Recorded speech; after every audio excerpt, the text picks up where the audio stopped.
बीच में नहीं रहे भले ही, लेकिन उनकी यादें हमारे साथ ताज़ा हैं और हम हमेशा उनको याद करते रहेंगे। उनके हिसाब से, उनकी विचारधारा, उनके आइडियोलॉजी के हिसाब से जो है हम अपनी ज़िंदगी को ज़रूर संवारेंगे, क्योंकि उनकी ज़िंदगी ने हमारी ज़िंदगी को संवारा है। और आने वाले दिनों में हम जो हमारी आने वाली जनरेशन है उसमें भी हम रतन टाटा की कहानियाँ जो है वो यहाँ पर सुनाई ज़रूर जाएंगी, क्योंकि उनके तरह का एक व्यक्तित्व होना, एक शख्सियत का होना बहुत बड़ी बात है भारत देश के लिए, क्योंकि ना केवल देश में बल्कि विदेशों में भी उन्होंने इसी तरह से अपना नाम कमाया, अपनी जगह बनाई थी। और मुझे लग रहा है देश ही नहीं विदेशों में भी कहीं ना कहीं उनके इस निधन पर जो है शोक जरूर हर किसी के अंदर में बिल्कुल। और किरण देखिए, जो फिलांथ्रोपिस्ट उनको कहा जाता है कि दूसरों की मदद करते हैं, परोपकार की भावना उनके अंदर रहती है, तो जब उनके पूरे जीवन को देखे, उनकी पूरी जिंदगी को देखे, जो उनका सफरनामा रहा है, मुझे लगता है कि एक बेहतरीन किताब जो है वो उन्होंने खुद ही लिख दी है, दूसरों की मदद करके, अपने उद्योग के लिए, अपने एम्प्लॉयज के लिए। क्योंकि बाकायदा ऐसे कहा जाता था कि कई सारे उनके ऐसे एम्प्लॉयज रहते थे जिनकी तबीयत खराब रहती थी, तो उनके साथ 1 to 1 वो मिलते थे, इंटरेक्शन करते थे, बातचीत करते थे, हालचाल जानते थे, कनेक्ट बनाने की कोशिश करते थे। बिल्कुल, आपने किताब की बात की है। यहाँ पर मैं मुख्यमंत्री मोहन यादव की एक बात, एक जो बयान या एक प्रतिक्रिया जो है इसको लेकर के सामने आई है, जो उन्होंने कहा कि एक तरह से रतन टाटा का जीवन जो है अपने आप में एक विश्वविद्यालय था। विद्यालय भी नहीं, उन्होंने विश्वविद्यालय कहा है। आप सोचिए कि किताब से आगे बढ़ करके कि उनकी जिंदगी से कितना कुछ सीखा जा सकता है, कि अगर आप ओनर है। बिल्कुल। चलिए किरण, एक काम करते हैं, दर्शकों को क्या कुछ मध्य प्रदेश के मुख्यमंत्री मोहन यादव ने कहा है वो सुना भी देते हैं। महान उद्योगपति, राष्ट्र सेवा और मानवता के लिए सदैव संवेदनशील और समर्पित व्यक्तित्व के धनी श्रीमान रतन टाटा अब हमारे बीच नहीं रहे। स्वर्गीय रतन टाटा का जीवन अपने आप में एक पूरे विश्वविद्यालय के समान है, जिन्होंने जीवन में बड़े सपने देखे और सपने नहीं देखे, उनको पूरा करके भी दिखाया। और संवेदनशीलता तो ऐसी कि मोटरसाइकिल पे 3-4 बच्चों के साथ जाते हुए व्यक्ति को देखते हैं तो कल्पना करते हैं कि गरीबों को भी कार मिलना चाहिए। तो ये लखटकिया कार का स्वप्न देखा, 1 लाख में कार मिलना चाहिए।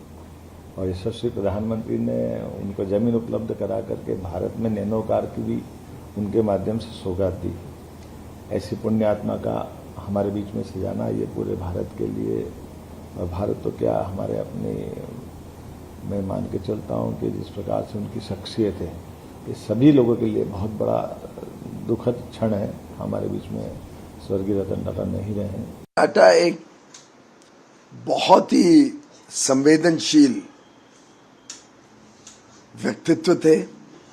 जीवन भर उन्होंने टाटा ग्रुप को तो बड़ा बनाया ही, टाटा ग्रुप को अंतर्राष्ट्रीय पटल पर एक अलग ही पहचान बनाई, भारत की पहचान बनाई, विश्व में अपने ग्रुप को विश्व भर में बढ़ाकर। लेकिन साथ ही साथ उनके जो दानवीर चरित्र था, हर प्रकार से, हर किस्म से, हर अच्छे काम के लिए वो तत्पर रहते थे। कभी ऐसा कोई व्यक्ति नहीं होगा जिसने कोई उनसे अच्छे काम के लिए मदद मांगी हो और उन्होंने ना किया हो। रतन टाटा के मृत्यु के बाद, वार्ता सुनने के बाद मुझे बहुत दुख हुआ। घर में एक बड़ी हस्ती होते हैं, उनके मार्गदर्शन में हम चलते हैं, वो ध्रुव नक्षत्र जैसे होते हैं, ऐसे मुझे लगता था उनके। मैं कभी कभी उनके बारे में सोचती हूँ। मैं उनके कंपनी में काम किया, मेरा करियर उधर ही शुरू हुआ।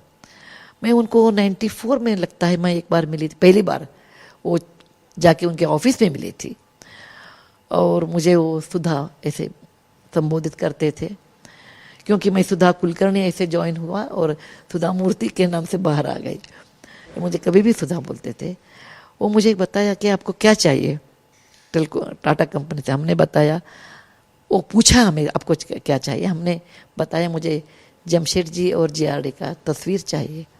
वो तुरंत हमारे ऑफिस को भेज दिया है, अभी भी मेरे ऑफिस में वो दोनों तस्वीरें हैं। ऐसे लोग मिलना बहुत मुश्किल है। मेरे ये इतना सालों के प्रयाण में मैं उनको एक ही ऐसे व्यक्ति को देखा है। उनका बुद्धि और जीभ और हृदय, ऑल तीन एक ही था। क्या सोचते हैं, क्या बोलते हैं, क्या हृदय में है, वो सब हाथ में है। नमस्कार, स्वागत है आपका इंडिया डेली पर। मैं हूं आपके साथ पलक सहगल। रतन टाटा के पार्थिव शरीर को अंतिम दर्शन के लिए रखा गया है कोलाबा के अंदर। आपको बता दें कि एनसीपीए लॉन में उनके पार्थिव शरीर को रखा गया है। साथ ही जानकारी आपको ये दे दे कि शाम 4 बजे के बाद वर्ली शमशान घाट में अंतिम संस्कार होगा। बड़ी खबर महाराष्ट्र से आपको बता रहे हैं। तो वहीं आप देख सकते हैं कई दिग्गजों का आना शुरू भी हो चुका है। बड़ी जानकारी यह है कि रतन टाटा के पार्थिव शरीर को अंतिम दर्शन के लिए कोलाबा के एनसीपीए के लॉन में रखा गया है। ये लाइव तस्वीरें आपको दिखा रहे हैं, जहां इस बीच शाम 4 बजे के बाद वर्ली शमशान घाट के अंदर अंतिम संस्कार होगा। ये देखिए राज ठाकरे की तस्वीर आपको दिखा रहे हैं। इस बीच दिग्गजों का आना शुरू हो चुका है। 10:30 बजे के बाद से आपको बता दें कि कोलाबा के एनसीपीए लॉन के अंदर पार्थिव शरीर जो है वह रखा गया है और ये तस्वीरें लाइव आपको दिखा रहे हैं। इस बीच आपको बता दें कि रतन टाटा के निधन पर देश भर के अंदर शोक की लहर है। कई सियासतदानों ने भी ट्वीट किया। प्रधानमंत्री नरेंद्र मोदी से लेकर द्रौपदी मुर्मू शोक व्यक्त करते हुए नजर आए।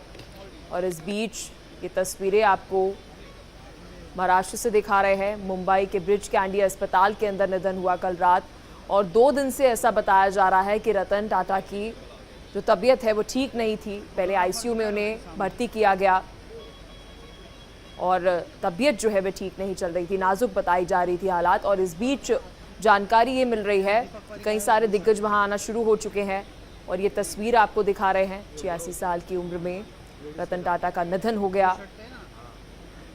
और ये देखिए तस्वीरें, कुछ देर पहले राज ठाकरे मौजूद थे